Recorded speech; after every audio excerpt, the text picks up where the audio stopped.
Goeiemôre almal. Dit is vandag Woensdag 25 Februarie en ons is besig met 'n reeks op reis met God. Die 150 psalms is in 5 boeke versamel.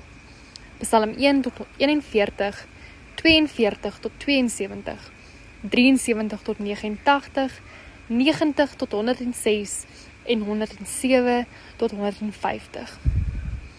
Psalms uit die tweede en derde rolle bevat baie liedere waarin ons onsself op ons geloofspad sal herken.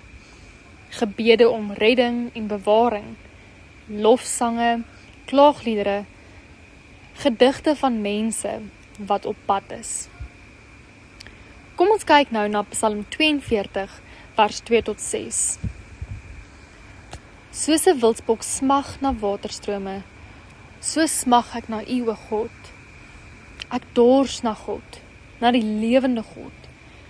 Wanneer kan ek gaan en voor God verskyn? Dag en nag is ek in trane, want sonder ophou sê hulle vir my, en waar is jou God nou? As ek my lewe voor my laat verbygaan, dink ek daaraan hoe ek opgetrek het na die woonplek van God, voor 'n skare uit na sy huis toe geloop het met gejuig en lofsang, 'n skare wat fees vier. Waarom is ek so in vertwyfeling en waarom kerm ek so? Vertrou op God. Ja, ek sal weer vir hom 'n loflied sing. Hy is my helper. Dit is onseker wie die digter is van hierdie psalm, alhoewel dit moontlik Dawid self kon wees, op vlug oor die Jordaanrivier, die woestyn in. Ons voel dikwels soos Dawid, soos 'n wildsbokkie smag ons na God.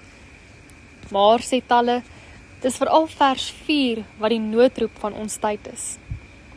Die mense spot met my, waar is jou God? Talle mense in ons tyd roep hierdie selfde woorde. Kyk wat alles om ons gebeur, die pyn en die ellende, die onreg.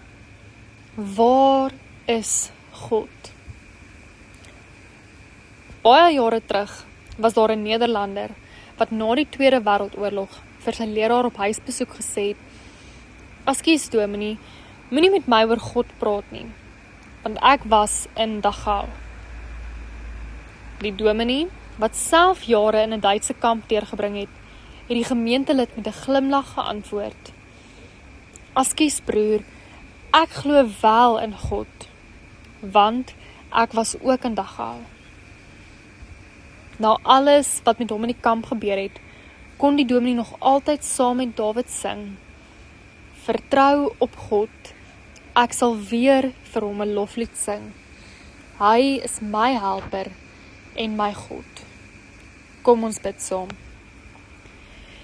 Here Jesus, ons wil vandag dankie sê, dat U hierdie pad van die lewe saam met ons stap. Met al die opdraandes en afdraandes, help ons om te onthou dat U saam met ons ook daar is. Dat deur alles ons steeds op U kan vertrou, die een wat naby is. Amen.